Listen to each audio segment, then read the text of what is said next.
Hey guys, today we're taking a look at my Earthbound Immortal deck that has been updated a few different times. So a lot of people have been requesting me to redo my deck since Mound came out, and they wanted me to use that and just try to build it around that. There are generally two builds for Earthbound Immortals, zombies, or I guess this kind of build now that's more traditional. I'm kind of debating which one is better. Zombies are better at special summoning. The Mound setup is better at protecting your immortals, so it's kind of up in the air. Overall, it's not meant to be a very competitive deck because it's so reliant, on a field card that can get destroyed, immediately.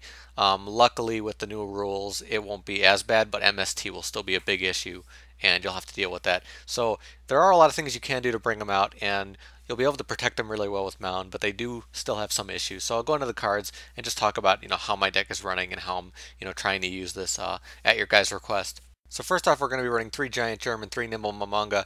So a couple good things that this does: helps you do damage, helps you gain life points, helps you swarm in to get easy tribute summons for the Earthbounds. It also thins your deck a little bit. I think thinning the deck is really good, so you can get the Earthbound Immortals whenever you want, and you'll have the cards you need specifically to get them out very quickly. So I really like the fact that this just helps us out a lot. Some people might not think it's so good for this deck, but I really think those combined powers helps you a lot. Now for the Earthbound Immortals themselves, usually you'll probably want to run like 4 or 5. I'd say that's about perfect, and the ones you choose is kind of based on what you feel and what you like to do. So the ones I'm running, these names are going to be hard for me. One Apu, one Yuru, two of the Dolphin or whatever, and one Aslla Piscu. So they all have a few different abilities that help you out. More often than not, that's not the big part about them, but I really like Chacu more than the others. That's why I'm running 2 of them. But it's up for debate how many you want to run. Just don't make it too cloggy, and run the ones that you really like. So we're also running 2 Malefic Cyber and Dragon, so an alternative boss in this deck, which is really nice how it works out with Mound. Creates a very good situation for you, and with the Earthbound Immortals you can do big damage and then use Malefic to do like an XYZ or some other things you're trying to do. So there are a lot of additional plays you do have access to with a card like this, which is nice. And then we have 3 Mound of the Bound Creator. Obviously this was requested for me to make a deck using this, so that's what I'm doing. You're running 3. Obviously field cards are so important in any Earthbound Immortal deck, so usually I want to run that at 3. Then we're going to be running 3 Upstart Goblin. Again, thinning the deck. We want to make sure we get whatever we need as quick as possible. 3 Fires of Doomsday, one of the easiest ways to summon the Earthbound Immortals, so I definitely like running 3 for this deck, but 2 is also fine. 2 Terraforming, again, field cards are so important, and Terraforming is nice to toolbox which field card you want at that certain situation. So we're also running 2 Earthbound Whirlwind. Because we're so focused on the Earthbounds, we can bring this out and use this to blow up back row. That's why we're not running MST, we're using this instead, so that's a choice, but I think this could be very powerful with the right setup. 2 Soul Charge.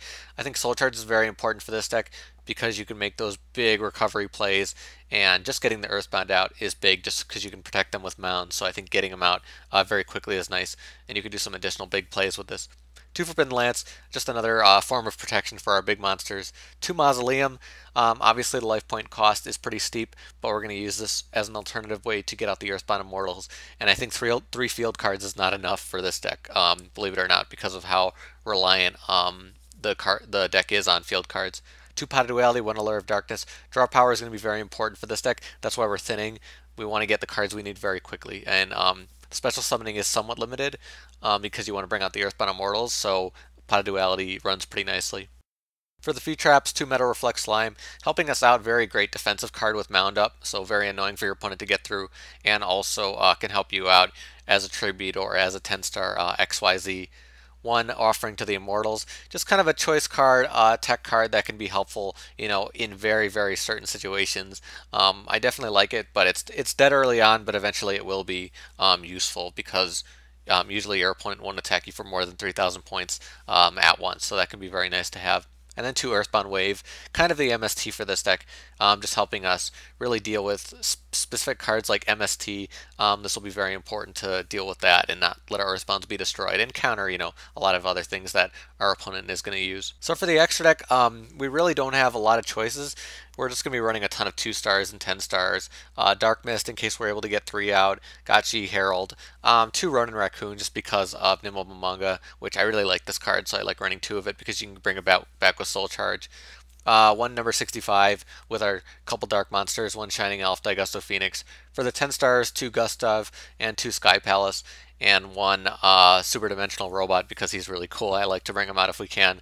But overall, we just have a lot of room in the extra deck because we don't have a lot of level variety and not a lot of options. So just fill it with whatever you want for level 2 and 10. And obviously 2 Cyber and Dragon because of Malefic. So now for the side deck. If you haven't seen a video of mine before, in the side deck I kind of just talk about recommended cards that can be useful with the deck, other builds, other variations on the deck, some cards you might want to think about when you're building your own deck. So Hardened Arm Dragon was like the other way to protect Earthbound Immortals, and you could still run this, like have a thing on top of Mound, so that's another choice. It also helps you if you have too many Immortals in your hand and you want to make them not as dead, you can use this as a special summon and have other ways to swarm. Double Coston is another way to bring them out that I was running in my last deck. With the zombie build, I really like it, but otherwise I think it's kind of slow. Malefic Stardust, another Malefic that you can use. You can use that with trade in and get some draw power, and also protects your field card, so that's another choice. Dark Arm Dragon with your darks, kind of a choice in this deck because we're limited on monsters. Effect Veiler helping you with effects can help you, bring out pretty powerful synchros like Star Eater and other ones. Earthbounds also have their own 4-star Earthbound Linewalker, but I'm not a huge fan of it. Still can be useful in certain situations, helping you protect your Earthbound Immortals from being destroyed. Earthbound Revival, an interesting one, but it kind of requires, certain things going on. If you're going to run this, I'd say run it at 1, maybe 2, but I'm not running it, but it could be useful. I'm still kind of debating it a little bit. The Seal of Orichalco, so it doesn't really help you do what you need to do at all, but it's a self-protecting field card, so that's the big part about it, and I could see the use of it. Double Summon, if you're going for like double cost on and some of the zombie stuff, you might want to try this. Prohibition could be nice, just like declaring MST or something that you think is going to really run in the way of this deck. Like I was saying, you can run this with Zombies, Zombie World, Book of Life, all the zombie cards, Mizuki, and that's a really good special summon engine for Earthbound Immortals. And if you do want to see that, you could check out my last build from January that utilizes that. And the other traps I'm just recommending are ones that help you deal with back row. So Royal Decree, because we're not really running traps.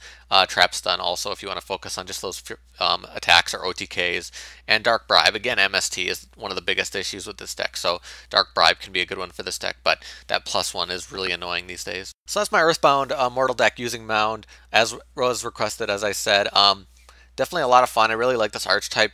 It's just very slow at times, and it can have difficulties. But the idea behind my deck is just to try to thin things as quick as possible to bring out those combos very fast, and just have some backup in case of your Earthbound's getting destroyed. But if you do run this deck, you gotta keep in mind the issues that you will run into. But if you guys do have your own Earthbound Immortal decks, maybe you guys have some suggestions for me, you could post below. Let me know in the comments. Just give me some ideas on what you're doing. Maybe there's some cards I didn't think about that could be really useful for this deck, so let me know. But that's about it for me. Thank you guys for watching. I'll see you later.